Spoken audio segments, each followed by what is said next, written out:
Marcus Chen wiped the sweat from his brow as he adjusted the plasma conduit for the third time that morning. The mining station's reactor had been acting up again, and as the only human engineer on Kepler 442b, fixing it fell squarely on his shoulders. The other species working the asteroid belt considered humans primitive, barely worth acknowledging except when their machines broke down.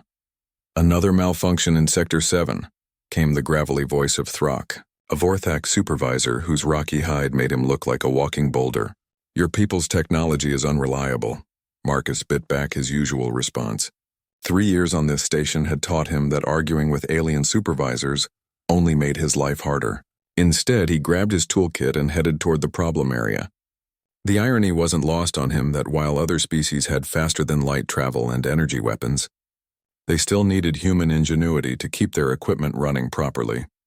The mining station orbited a gas giant in the Zephyrian system, extracting rare minerals from the asteroid belt. It was dangerous work, but the pay was good enough to send money back to Earth's struggling colonies. Marcus had signed up for a 5-year contract, thinking it would be an adventure. 3 years in, he mostly just wanted to go home. As he worked on the faulty conduit, the station's alarm system suddenly blared to life. Red lights flashed throughout the corridors, and the automated voice announced in multiple languages, "Unknown vessels approaching. All personnel report to emergency stations." Marcus looked up from his work, tools still in hand.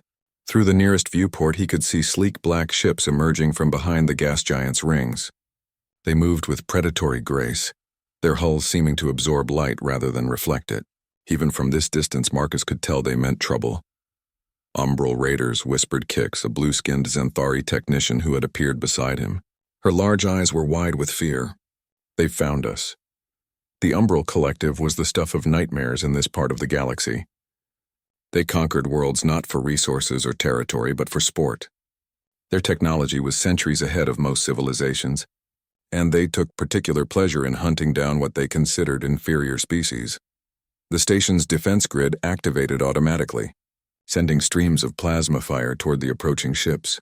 The attacks simply bounced off their shields like raindrops on glass. In response, the Umbral vessels fired precise beams that systematically destroyed the station's weapon emplacements. "All non-essential personnel to evacuation pods," the announcement continued. "This is not a drill." Marcus watched as panic spread through the station. Aliens of various species ran through the corridors, desperate to reach the escape pods before the Umbrals boarded. But Marcus knew something the others didn't. He had studied the station's schematics extensively during his 3 years here, and he knew that the evacuation system had a fatal flaw. The pods were designed for the average alien crew member, but humans were different. Their smaller size and unique physiology meant they could access areas of the station that others couldn't. More importantly, Marcus had discovered a maintenance tunnel that led directly to the station commander's private shuttle bay. But as he started toward his planned escape route, he heard a commotion from the command deck. Through the reinforced windows, he could see figures in elaborate armor dragging someone across the floor. The station's commander, a proud Zephyrian with iridescent scales, was putting up a fierce fight against her captors. Commander Zarathis had been one of the few aliens who treated Marcus with respect. She had even defended him when other supervisors complained about having a human on their station. Now she was being hauled away by Umbral soldiers, their dark armor making them look like living shadows. Marcus hesitated for only a moment. His escape route was clear, and he could probably make it to safety. But leaving Zarathis behind felt wrong, especially after she had shown him kindness in a place where humans were generally despised. Making a decision he would later question many times, Marcus changed direction. Instead of heading for his escape route, he moved toward the command deck. His smaller human frame allowed him to crawl through ventilation shafts that the larger Umbral soldiers couldn't access. He had spent enough time maintaining these systems to know them like the back of his hand. The Umbral soldiers were methodical in their capture of the station. They moved through the corridors with practiced efficiency, stunning anyone who resisted and ignoring those who surrendered. Their leader, a tall figure in more elaborate armor, seemed particularly interested in Commander Zarathis. From his position in the ventilation system, Marcus could hear their conversation. The Umbral leader spoke in perfect galactic standard, his voice carrying an unsettling mixture of intelligence and cruelty. "You are the royal cousin of Queen Lyra Seth," the leader said to Zarathis. "Your capture will send a clear message to the Zephyrian Empire about the futility of resistance." Marcus felt his blood run cold. He had known that Zarathis was nobility, but he hadn't realized she was connected to the Zephyrian royal family. The implications were staggering. If the Umbrals captured her, it could destabilize the entire sector's political balance. As the soldiers prepared to transport their prize, Marcus noticed something they had missed. The command deck's emergency lockdown system was still active, but it was damaged from the attack. With the right adjustments, he could trigger a controlled decompression in the adjacent corridor while maintaining life support in the command center itself. It was a risky plan that relied on precise timing and more than a little luck. But it was the only chance he could see to help Zarathis escape. Marcus began working on the environmental controls, his hands steady despite the adrenaline coursing through his veins. The Umbral soldiers started moving toward the exit, dragging Zarathis with them. She continued to struggle, her scales flashing with defiant colors that Marcus had learned indicated rage in her species. The leader walked beside her, apparently enjoying her resistance. Marcus waited until they were in the perfect position, then triggered the emergency sequence. The corridor's atmosphere vented into space through damaged hull plates, creating a powerful suction that caught the Umbral soldiers off guard. In the confusion, Zarathis broke free and rolled behind a control console. The emergency blast doors slammed shut, separating her from her captors. Marcus quickly dropped down from the ventilation shaft, his tool belt jingling as he landed. Zarathis stared at him in amazement, her large golden eyes reflecting a mixture of gratitude and surprise. "Human," she said, her voice filled with wonder. "You came back for me." Marcus helped Zarathis to her feet, trying to ignore the sound of the Umbral soldiers pounding on the blast doors. The reinforced barriers would hold for a while, but not forever. Their advanced technology would eventually cut through, and when it did, both he and the commander would face a fate worse than death. "The maintenance tunnel," Marcus said, pointing toward a service hatch near the floor. "It leads to the private shuttle bay. We can get out through there." Zarathis looked at the narrow opening, then back at Marcus. Her species was naturally larger than humans, with longer limbs and a more robust build. What looked like a tight squeeze for Marcus would be nearly impossible for her. "I cannot fit through such a small space," she admitted, her scales shifting to a darker hue that Marcus recognized as embarrassment. "Leave me here and save yourself." "Not happening," Marcus replied, already examining the hatch mechanism. His 3 years of maintaining the station had given him an intimate knowledge of its construction. "These panels are modular. I can remove additional sections to make the opening bigger." The pounding on the blast doors grew louder, accompanied by the high-pitched whine of cutting tools. Marcus worked frantically with his plasma torch, removing the connecting bolts that held the tunnel's access panels in place. Sweat dripped into his eyes as he pushed his tools to their limits. "Why are you doing this?" Zarathis asked, keeping watch on the slowly failing blast doors. "Your species and mine are not allies.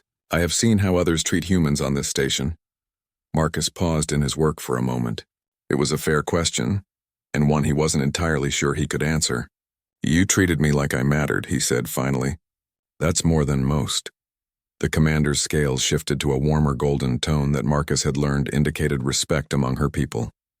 "You are not what I expected from a human," she said quietly. With a final burst of sparks, Marcus pulled away the last panel, creating an opening just large enough for Zarathis to squeeze through. The blast doors behind them were beginning to glow red from the umbral cutting beams. "Go," Marcus urged, helping guide the commander into the tunnel. Her larger frame made the passage difficult, but she managed to pull herself through with Marcus pushing from behind. The maintenance tunnel was barely tall enough for Marcus to crawl through comfortably, which meant Zarathis had to move in an awkward crouch. But it was their only chance. Behind them, the sound of cutting tools grew fainter as they put distance between themselves and the command deck. "How do you know these passages so well?" Zarathis whispered as they navigated a junction where 3 tunnels met. "Someone has to maintain all the systems that keep this place running," Marcus replied. "Your people build impressive technology, but you don't always think about the poor engineer who has to fix it when it breaks." They emerged from the tunnel into the private shuttle bay, a small hangar that housed Zarathus's personal transport. The sleek Zephyrian vessel was a work of art, its hull shimmering with the same iridescent quality as its owner's scales. More importantly, it was fast and well armed, but as they approached the shuttle, Marcus spotted movement in the shadows. 3 Umbral soldiers had anticipated their escape route and were waiting in ambush. Their dark armor made them nearly invisible in the hangar's dim lighting.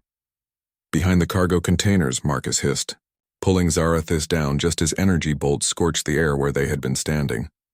The soldiers advanced methodically, their weapons sweeping the hangar in precise patterns. Marcus could see their helmeted heads turning toward each hiding spot, systematically eliminating possible cover.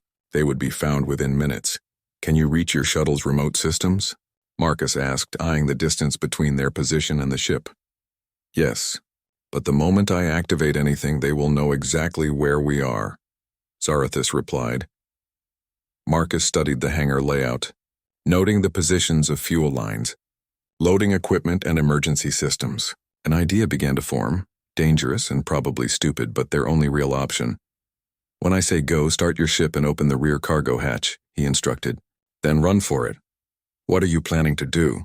Marcus was already moving, crawling behind a row of supply crates toward the hangar's maintenance station. "Something incredibly foolish," he muttered. The hangar's atmospheric controls were designed for routine operations like pressurization and contamination clearing.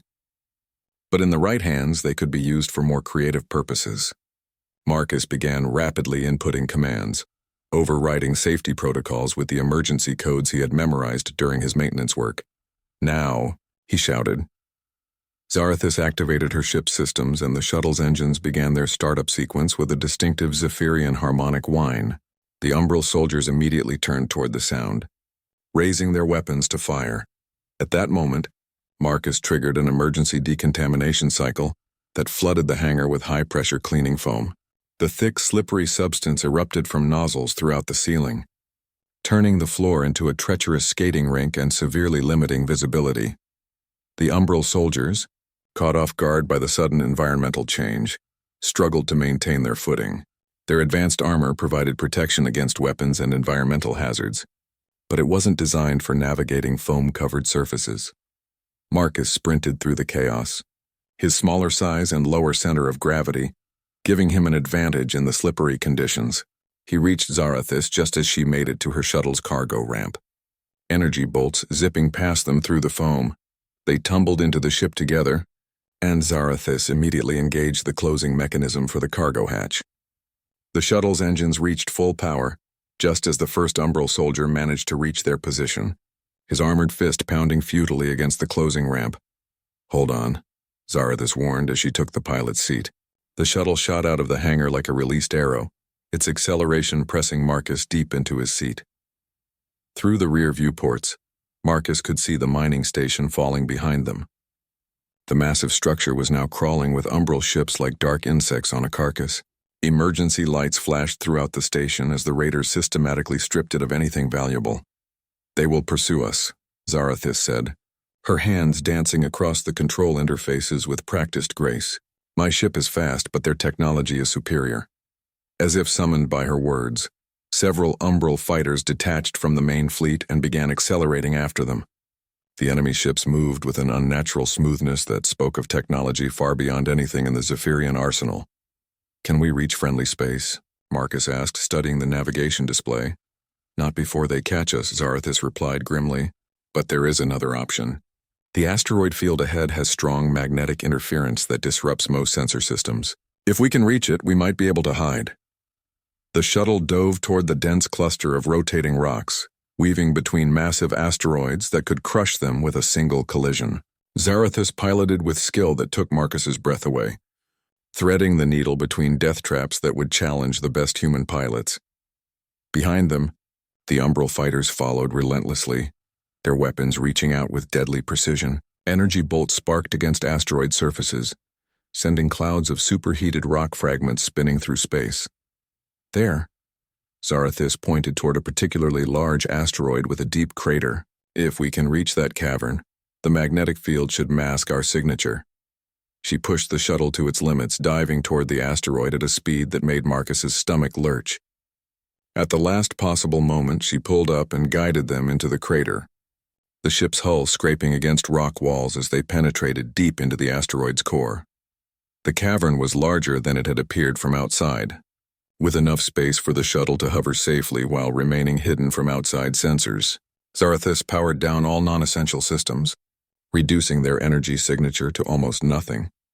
Through the cockpit windows, they could see the umbral fighters circling the asteroid field like predatory sharks, their sensors sweeping the area in search of their prey. For now, they were safe, but Marcus knew it was only a temporary reprieve. "What happens now?" he asked quietly. Zarathus was quiet for a long moment, her scales showing colors that Marcus couldn't quite interpret. When she finally spoke, her voice carried a weight that hadn't been there before. "Now we must reach the Zephyrian homeworld," she said. "What you did today saved more than just my life, human. You may have prevented a war." The next 6 hours passed in tense silence as they waited for the umbral hunters to move on. Marcus used the time to study Zarathus's shuttle systems, marveling at technology that seemed to blend science and art into something beautiful. Every control surface was elegantly designed, responding to touch with an almost organic fluidity. "Your people build amazing ships," Marcus commented, running his hand along a console that seemed to pulse with inner light. "We do not simply build our vessels," Zarathus replied, her scales showing faint patterns that Marcus was beginning to recognize as pride. "We grow them. Each ship is cultivated from living crystal matrices that respond to their pilots' biometric patterns." The concept was fascinating and completely alien to human engineering principles. Where humans built machines from dead materials, the Zephyrians created living partnerships between pilot and vessel. It explained why Zarathus moved with such grace at the controls. She wasn't just flying the ship, she was communicating with it. "The interference is clearing," she announced, checking her sensors. "The umbral forces appear to have moved on to easier prey." They emerged from the asteroid cautiously, the shuttle's sensors sweeping for any sign of danger. The space around them was clear, but in the distance, Marcus could see the glow of burning wreckage that had once been other ships trying to escape the mining station. "Those were evacuation pods," Marcus said quietly. Zarathus's scales darkened with what Marcus had learned was grief. "The Umbrals show no mercy to those they consider inferior. This is why my capture would have been so devastating. They would have used me to demand the surrender of entire star systems." As they set course for Zephyrian space, Marcus found himself thinking about the broader implications of what had happened. He had spent 3 years on that mining station being treated as a second-class citizen, enduring casual prejudice and dismissal from nearly everyone except Zarathus. Yet when the moment came, he had risked his life for someone who belonged to a species that barely acknowledged his people's intelligence. "Can I ask you something?" Marcus said after several hours of travel. "Of course, why did you treat me differently? From what I understand, most Zephyrians view humans as primitive." Zarathus was quiet for a long moment, her hands moving unconsciously over the ship's controls in patterns that seemed almost like a caress. 5 years ago, I was captured by pirates in the Outer Rim. They held me for 3 months, demanding ransom from my family. During that time, I met another prisoner, a human trader named Sarah Chen. Marcus felt a chill run down his spine. "Chen, that's my sister's name." The scales along Zarathus's neck shifted to a pattern Marcus had never seen before, colors swirling in complex spirals. "Your sister saved my life. When the pirates decided I was more trouble than I was worth and planned to space me, she created a diversion that allowed me to escape. She died in the attempt."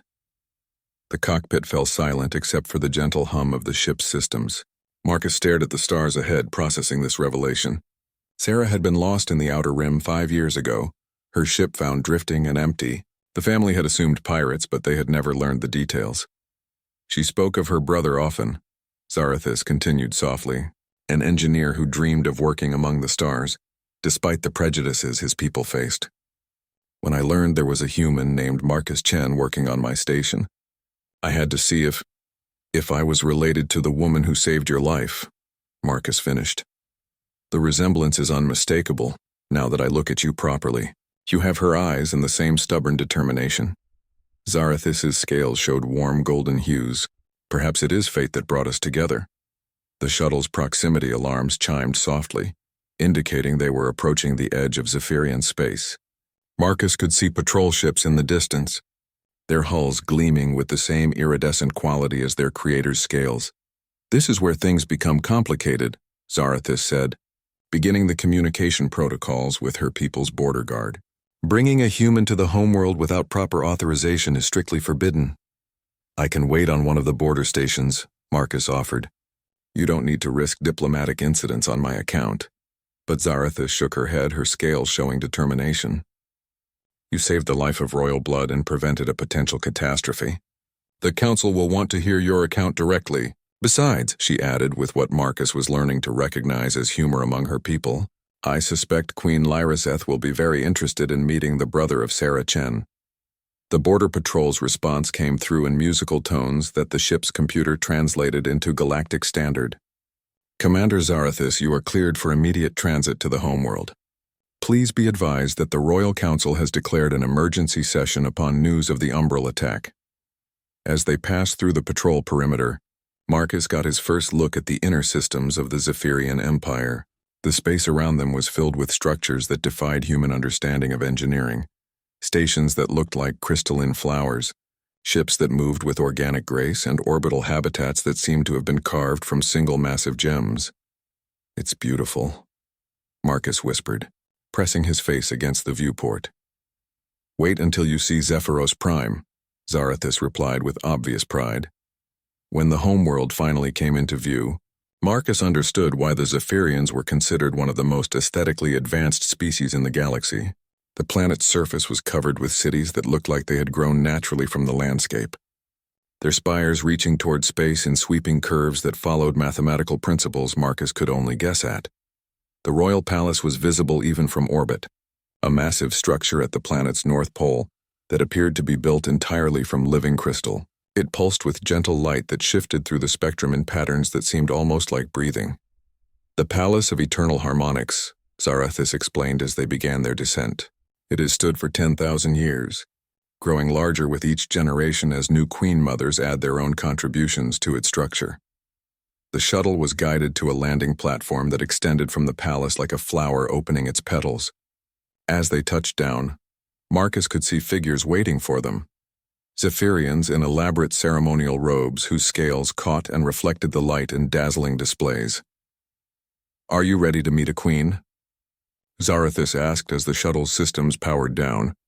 Marcus checked his tool belt nervously, suddenly aware that his work clothes were hardly appropriate for meeting alien royalty. "I don't suppose there's a protocol manual for this sort of thing." "Be yourself," Zarathis advised with what he was beginning to recognize as her version of a smile.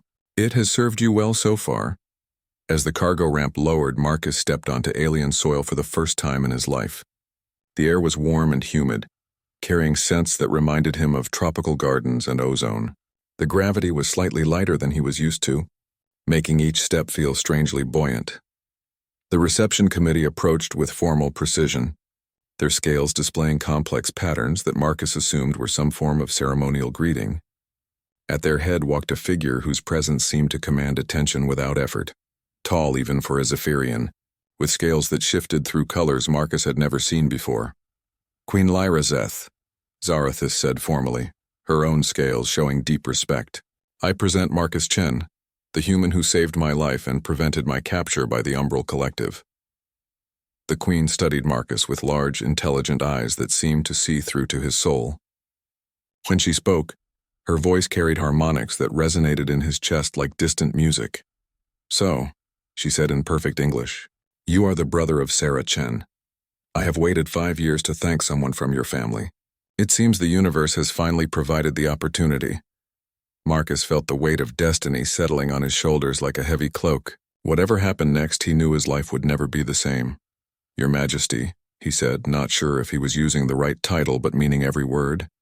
"It was my honor to help, just as it was my sister's honor to help you all, those years ago." The queen's scales shifted to patterns that Marcus was beginning to understand represented approval and, perhaps something deeper, the recognition of kindred spirits across the vast divide of species and culture. "Come," she said, gesturing toward the palace entrance. "We have much to discuss, and I believe your actions today may have consequences far beyond what you imagine." The interior of the Palace of Eternal Harmonics defied every expectation Marcus had formed about alien architecture. The walls seemed to be alive, pulsing with gentle bioluminescent patterns that responded to the presence and emotions of those who walked through them. As he followed Queen Lyraseth through corridors that curved and flowed like arteries, the walls glowed with soft blues and greens that he somehow knew represented welcome and curiosity. The palace learns from those who dwell within it, the queen explained, noticing his amazement. After 10,000 years, it has developed something approaching consciousness. It finds you interesting. They emerged into a vast circular chamber dominated by a raised dais where the royal council waited. 12 Zephyrians in ceremonial robes sat in a semicircle, their scales displaying the muted patterns that Marcus was learning, indicated formal attention. At the center of the group sat an elderly figure whose scales had taken on a crystalline quality that spoke of great age and wisdom. High Counselor Vexthar, Queen Lyraseth announced, "I present Marcus Chen, the human who prevented Commander Zarathus's capture and has brought us critical intelligence about Umbral capabilities." The High Counselor studied Marcus with eyes that seemed to hold the weight of centuries. When he spoke, his voice carried the same harmonic qualities as the Queen's, but deeper and more resonant. "Human," he said, the word carrying no trace of the dismissive tone Marcus had grown accustomed to hearing from other species. "Your actions have created ripples that extend far beyond a simple rescue. Tell us everything you observed during the Umbral attack." Marcus spent the next hour recounting the events at the mining station, describing the Umbral's technology, tactics, and apparent objectives in as much detail as he could remember. The council listened in absolute silence, their scales shifting through subtle patterns that he assumed represented concentration and concern. "The systematic nature of their approach is troubling," one of the counselors observed. "This was not a random raid, but a carefully planned operation with specific objectives." "They knew exactly who Commander Zarathus was," Marcus added. "They called her the royal cousin and mentioned using her capture to send a message to the Empire. This wasn't opportunistic. They came specifically for her." The implication sent ripples of alarmed colors across the council members' scales. Queen Lyraseth's own scales darkened to deep purples and blacks that Marcus instinctively knew represented anger and determination. "Intelligence breach," High Counselor Vexthar stated grimly.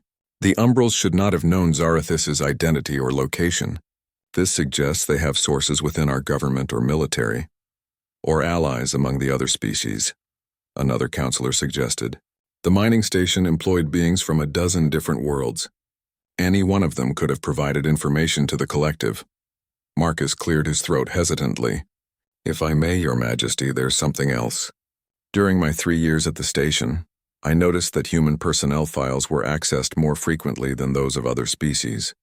I assumed it was just additional security screening because of our reputation, but maybe someone was looking for leverage." The Queen's eyes fixed on him with sharp attention. "Explain."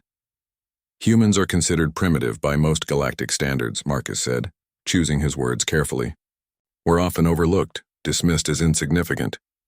But that also means we see things that others miss. And we're trusted with information that people think doesn't matter because we're just humans." "You believe the Umbrals are using human intelligence assets?" High Counselor Vexthar concluded. Marcus nodded. "Think about it. How many humans work in maintenance, food service, cleaning, and other menial jobs throughout the galaxy? We have access to areas and information that other species ignore, the perfect spy network hiding in plain sight." The silence that followed was profound. Marcus could see the council members exchanging glances, their scales displaying patterns he couldn't interpret but which obviously carried significant meaning. "This changes everything," Queen Lyraseth said finally. "If the Umbrals have systematically infiltrated human populations across the galaxy, they could have intelligence on every major installation, fleet movement, and political decision." Zarathus finished from her position beside the dais. "No wonder their raids have been so precisely targeted." High Counselor Vexthar stood, his ancient frame still commanding despite his obvious age. "Marcus Chen, your insights may have revealed the greatest threat the galaxy has faced in 1,000 years.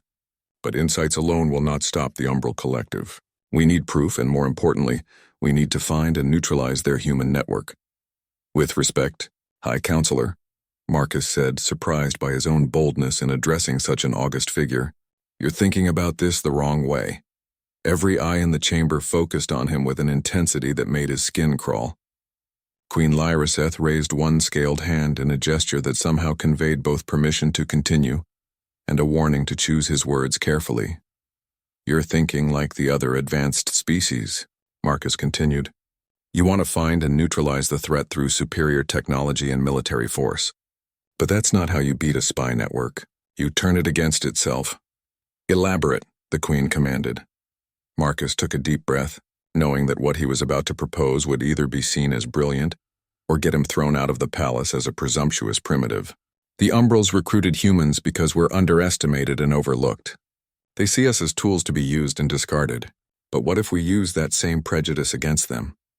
He gestured toward the ornate chamber around them. "Right now, every major power in the galaxy is trying to figure out how to fight the Umbrals with conventional means. Bigger ships, better weapons, stronger shields, but they're fighting a technologically superior enemy on the enemy's terms." "And you propose what alternative?" High Counselor Vexthar asked. "We give them a target they can't resist," Marcus said, his voice gaining confidence as the plan formed in his mind. "We use their own prejudices against them. Make them think they've found the perfect opportunity to strike at the heart of the Galactic Alliance, when really, we're leading them into a trap." Queen Lyraseth's scales began showing colors that Marcus had learned indicated intense interest. "You would use humans as bait. Not just bait, as the trap itself." Marcus pulled up a holographic display from his tool belt, showing a three-dimensional map of the galaxy's major trade routes. "Look at the pattern of Umbral attacks. They're not random. They're targeting specific strategic points that would allow them to control inter-system commerce and communication." He highlighted several star systems with rapid gestures. "But there's one target they haven't hit yet, probably because it seems too heavily defended. The Nexus Station at the Andromeda Junction. It's the single most important trade hub in this sector of the galaxy. Also one of the most heavily fortified," Counselor Vexithar pointed out. "The combined fleets of 6 species protect that installation." "Exactly why the Umbrals haven't attacked it directly," Marcus agreed. "But what if they thought they could take it from within? What if their human agents reported that the station's defenses had a critical vulnerability that only humans could exploit?" The implications of his suggestion sent a wave of amazed colors across the council scales. Queen Lyraseth leaned forward on her throne, her large eyes fixed on Marcus with an intensity that made him feel like a specimen under a microscope. "You propose to feed false information to the Umbral spy network," she said slowly. "Information designed to lure them into attacking a target where we can control the battlefield." "More than that," Marcus said, warming to his theme. "We make them think they've turned one of the galaxy's most important humans to their cause.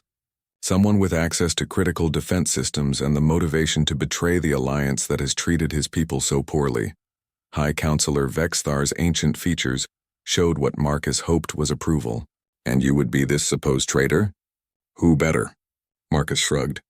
"I'm a human engineer with demonstrated access to critical systems and a documented history of being mistreated by alien supervisors. From the Umbral's perspective, I'd be the perfect recruit." Queen Lyraseth stood from her throne, her full height impressive even by Zephyrian standards.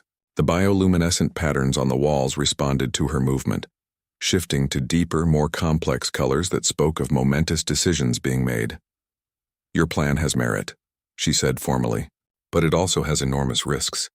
If the Umbrals discover the deception, or if we cannot contain them when they take the bait, the consequences could be catastrophic," Marcus agreed. "But doing nothing guarantees that they'll continue picking off isolated targets until they've weakened the alliance enough for a full-scale invasion. This way, at least we have a chance to end it." The Queen exchanged a long look with High Counselor Vexithar, their scales displaying rapid patterns that Marcus assumed represented high-level communication in some form of Zephyrian body language he couldn't interpret. Finally, the Queen turned back to him. "Very well, Marcus Chen. We will attempt your plan. But know that you will not face this danger alone.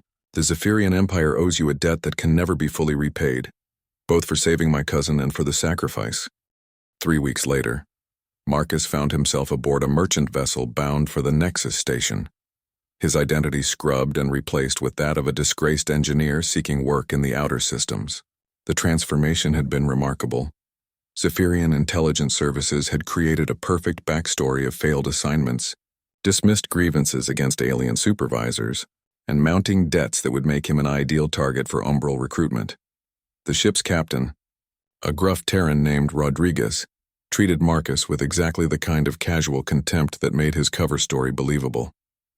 "Keep your head down and do your work," Rodriguez had said when Marcus boarded. "I don't care what sob story brought you here, just don't cause me any trouble." Perfect. Every interaction was being carefully monitored by Zephyrian intelligence, waiting for the moment when umbral agents would make contact. Marcus wore a specially designed tool belt that looked identical to standard equipment but contained sophisticated recording and tracking devices that would be undetectable to most scanning methods. The journey to Nexus Station took 6 days through hyperspace, giving Marcus time to study the facility's schematics and memorize his role in the coming operation. The station was indeed one of the most impressive structures in known space, a massive ring-shaped habitat that served as a trading post, fuel depot, and neutral meeting ground for dozens of species. More importantly for their plan, it was also the primary communication relay for this entire sector of the galaxy. If the Umbrals could capture and hold the station, they would effectively control all intersystem communications and commerce for dozens of light years in every direction. When they finally emerged from hyperspace, Marcus pressed his face against the viewport in genuine amazement. The Nexus Station was even larger than he had imagined, its gleaming hull stretching across space like an artificial planet. Ships of every conceivable design docked at its countless bays, from tiny courier vessels to massive cargo haulers that could carry entire city populations. "Impressive, isn't it?" came a voice from behind him. Marcus turned to find a woman in maintenance coveralls standing in the corridor. She was human, middle-aged, with the kind of worn hands that spoke of years working with machinery. What caught his attention, though, were her eyes, cold and calculating in a way that didn't match her casual appearance. "Yeah, it really is," Marcus replied, falling easily into his prepared cover identity. "Hard to believe they'd trust a place like this to mixed crews, though. You'd think they'd want their own people running everything." The woman's smile was thin and predatory. "Oh, they do try. But funny thing about the galaxy, no matter how advanced a species thinks it is, they still need someone to crawl through the maintenance shafts when their precious technology breaks down." "Tell me about it," Marcus said, injecting just the right amount of bitterness into his voice. 3 years I spent on that mining station, keeping their equipment running. Do you think any of them ever said thank you? Hell, most of them acted like I was invisible unless something needed fixing." "Sarah Mitchell," the woman said, extending a hand. "Environmental Systems. And you're the famous Marcus Chen?" Marcus felt a chill run down his spine. The name was too close to his sister's for comfort, and the fact that this woman knew who he was before he introduced himself confirmed what he had suspected. The Umbral network was already aware of his presence. "Famous?" he asked, maintaining his cover. "Word travels fast in the maintenance community," Sarah replied, "especially when someone makes the kind of dramatic exit you did from Kepler 442b. Not everyone would have risked their neck for an alien commander." "Yeah. Well, she was one of the few who treated me like I had a brain," Marcus said. "Fat lot of good it did either of us. I'm still broke and looking for work, and she's probably fielding complaints from her superiors about the human who compromised station security." Sarah's eyes glittered with interest. "Funny you should mention work. I might know of an opportunity for someone with your skills and your perspective on galactic politics." "What kind of opportunity?" "The kind that pays very well for very little work," Sarah said cryptically. "Interested?" Marcus pretended to consider, while his hidden recording devices captured every word. "Depends on what you mean by very little work. I'm an engineer, not a soldier." "Nothing violent," Sarah assured him. "More like consulting. There are people who would pay handsomely for insights into how certain systems work, particularly systems that most engineers don't get to see." "Systems like what?" Sarah glanced around the corridor, then leaned closer. "Meet me in Cargo Bay 7 during the night shift. We'll have more privacy to discuss the details." As she walked away, Marcus felt a mixture of excitement and terror. The trap was working exactly as planned, but knowing that didn't make the danger any less real. If the Zephyrian intelligence analysis was wrong, if the Umbrals suspected a setup, he would be walking into a situation where his death would be the least unpleasant possible outcome. The next several hours passed with agonizing slowness as Marcus went through the motions of his assigned duties. He helped dock incoming ships, calibrated atmospheric processors, and performed routine maintenance checks, all while trying to appear like a disgruntled engineer rather than someone engaged in the most important covert operation of his life. When the night shift finally arrived, Marcus made his way through the station's labyrinthine corridors toward Cargo Bay 7. The area was dimly lit and largely automated during off hours, making it perfect for clandestine meetings. His hidden tracking devices would alert the Zephyrian forces when the time came, but until then he was on his own. Sarah was waiting for him when he arrived, but she wasn't alone. 3 other humans stood with her, 2 men and another woman, all with the same cold, calculating look that Marcus was beginning to recognize as the signature of Umbral agents. "Marcus," Sarah said warmly, as if greeting an old friend, "I'd like you to meet some colleagues of mine. We represent a group of humans who believe it's time our species stopped accepting scraps from the galactic table." One of the men stepped forward, a tall figure with prematurely gray hair and scars that suggested a military background. "David Park, formerly chief engineer of the Centauri Defense Fleet," he said. "Until I realized that no matter how well I served, I'd never be more than a token human in an alien command structure." The second man was younger, with the nervous energy of someone who worked with communication systems. "Tommy Vasquez, senior communications tech. You know what it's like. We maintain their networks, we keep their systems running, but do we ever get to make the decisions about how they're used?" The other woman remained silent, but Marcus could see intelligence and danger in her eyes that made his skin crawl. Whatever role she played in this group, he suspected it involved more than just technical support. "Okay," Marcus said carefully. "So you're all disgruntled humans with access to important systems." "What does that have to do with me?" Sarah smiled. "Because you've just come from a direct encounter with the future, Marcus. You've seen what happens when humans try to work within the existing power structure. Your station was destroyed, your colleagues killed or captured, and you barely escaped with your life, all because you tried to save an alien who saw you as nothing more than a useful tool. Commander Zarathis wasn't like that," Marcus protested, staying in character. "Wasn't she?" David Park asked skeptically. "Tell me, in 3 years of working together, did she ever invite you to social functions? Did she introduce you to her friends as an equal? Or did she just treat you with polite courtesy while making sure you stayed in your proper place?" The questions hit uncomfortably close to home, even though Marcus knew the man was trying to manipulate him. The truth was that Zarathis had been kind and respectful, but their relationship had still been fundamentally defined by the power structure that placed her above him. "What are you offering?" Marcus asked. The silent woman finally spoke, her voice carrying a slight accent that Marcus couldn't place. "Revenge," she said simply, "and profit, and the chance to show the galaxy that humans are not the primitive, harmless creatures they believe us to be."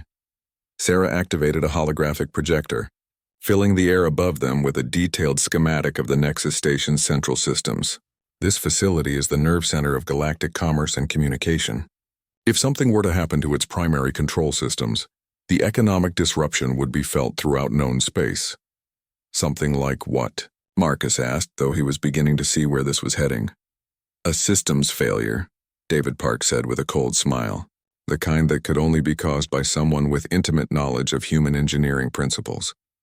The kind that would leave the station's defenses vulnerable for just long enough for interested parties to take advantage of the situation." Tommy Vasquez leaned forward eagerly. "The beautiful part is that it would look like an accident. Just another case of human incompetence causing a catastrophic system failure. Nobody would suspect sabotage until it was far too late." Marcus felt his stomach clench as the full scope of their plan became clear. They weren't just talking about intelligence gathering or minor sabotage. They were planning to hand the galaxy's most important trade hub over to the Umbral Collective, and what makes you the? Marcus spent the next 36 hours in carefully calculated agony, playing the role of a man torn between conscience and opportunity. He made sure to appear conflicted during his work shifts, occasionally stopping mid-task with a distant look that his supervisors interpreted as distraction. When Sarah Mitchell approached him in the corridors, He responded with the kind of nervous energy that suggested someone wrestling with a momentous decision. The station continued its normal operations around him. Thousands of beings from dozens of species going about their daily routines, completely unaware that their entire way of life hung in the balance. Traders haggled over cargo manifests, diplomats conducted delicate negotiations, and engineers like himself kept the massive facility running smoothly. But beneath the surface, Marcus could feel the tension building. His hidden recording devices had captured everything the Umbral agent said, and that intelligence was now being analyzed by Zephyrian operatives positioned throughout the station. The trap was being carefully prepared, with contingencies layered upon contingencies to ensure that when the Umbrals finally revealed themselves, they would find themselves facing not a vulnerable target, but the combined might of the Galactic Alliance. On the evening of the second day, Marcus made his way back to Cargo Bay 7. This time the human conspirators were accompanied by someone new, a figure in dark robes whose face was hidden beneath a hood. When the newcomer spoke, Marcus felt his blood run cold. The voice was wrong somehow, carrying harmonics that human vocal cords could never produce. "Marcus Chen," the figure said, and Marcus realized he was looking at his first actual Umbral operative. "Your reputation precedes you. Sarah has told me of your unique qualifications for our current project." Up close, the Umbral was even more unsettling than Marcus had expected. What he could see of its face appeared roughly humanoid, but the skin had an oily, shifting quality that made it difficult to focus on. Its eyes were completely black, reflecting light like polished obsidian. "I've decided to accept your offer," Marcus said, fighting to keep his voice steady. "But I want to know exactly what I'm getting into before I commit." The Umbral's head tilted in what might have been amusement. "Wise, very wise. Your species has a reputation for rashness, but you demonstrate the caution that has allowed your people to survive in a galaxy that considers them expendable." Sarah activated the holographic display again, but this time the schematic was far more detailed. Marcus could see system pathways he hadn't noticed before. Access points that would allow someone with the right codes to reach the station's most critical functions. The Nexus station's primary defense grid is controlled from 3 locations, the Umbral explained, its voice carrying an hypnotic quality that made Marcus want to lean closer. The main command center, the backup facility in Section 12, and an emergency control room that can only be accessed through maintenance shafts designed for human-sized personnel. "You want me to take out the emergency controls?" Marcus concluded. "More than that," David Park said, his eyes gleaming with fanatical intensity. "We want you to create a cascade failure that will bring down the entire defensive network. Make it look like a systems overload caused by incompatible subsystems trying to communicate through outdated protocols." The technical details they provided were frighteningly comprehensive. Someone had done extensive reconnaissance on the station's infrastructure, identifying exactly which systems would fail in what order to create maximum chaos with minimal obvious sabotage. Marcus found himself genuinely impressed despite the horrific purpose behind the planning. "When does this happen?" he asked. "Tomorrow, during the shift change at 800 hours, the Umbral replied. "At that moment, our forces will begin their approach. They will appear to be a merchant convoy seeking emergency docking clearance. By the time the station's sensors identify them as hostile, their defenses will be offline and their communications will be compromised." "What about civilian casualties?" Marcus asked, hoping his concern sounded like guilty conscience rather than genuine horror. The Umbral's black eyes fixed on him with unsettling intensity. "Your species has a curious obsession with the welfare of beings who consider you inferior," it observed. "Rest assured, we have no interest in unnecessary destruction. Our goal is control, not genocide. Those who submit will be allowed to continue their functions under new management." The casual way it dismissed the lives of thousands of innocent people sent a chill through Marcus's soul. He was beginning to understand that the Umbral Collective didn't see other species as enemies to be defeated, but as resources to be managed. In their view, they were simply implementing more efficient administrative procedures. "I'll need access codes for the emergency control room," Marcus said, forcing himself to focus on the technical details. Sarah handed him a data pad containing everything he would need. "These will get you past the security locks. The room itself is shielded against scanning, so you'll have complete privacy to work. The entire operation should take no more than 30 minutes." As the meeting broke up, The Umbral lingered for a moment after the others had left. "Marcus Chen," it said quietly, "you are making the correct choice. Your species has tremendous potential, but that potential is being wasted in servitude to inferior civilizations. When this operation is complete, humanity will be offered the opportunity to take its rightful place in the new galactic order." "What kind of place?"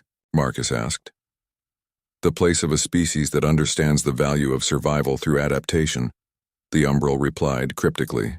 "Your people are uniquely suited for roles that other species find distasteful. With proper guidance, humanity could become the most valuable asset in our growing empire."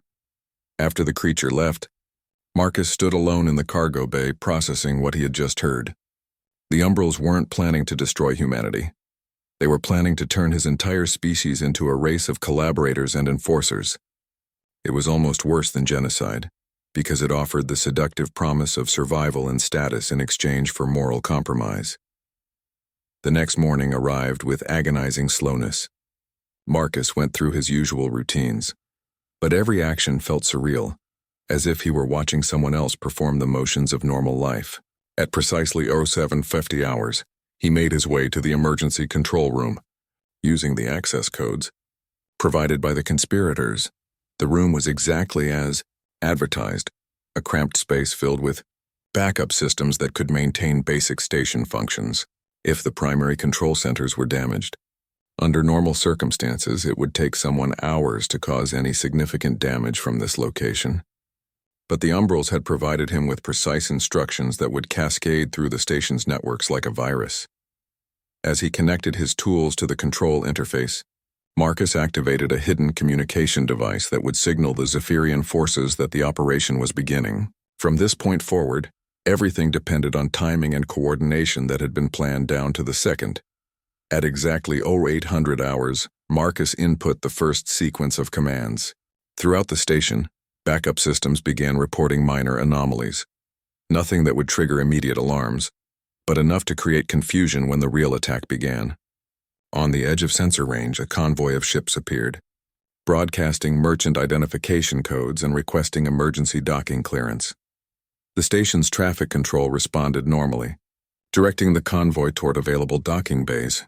But in the depths of space, more ships began to appear, sleek black vessels that dropped their disguises and revealed themselves as Umbral warships. Marcus continued inputting the sabotage codes, watching as system after system reported failures that would leave the station defensively vulnerable. But what the Umbrals didn't know was that every command he entered was being monitored and countered by Zephyrian technicians positioned throughout the facility.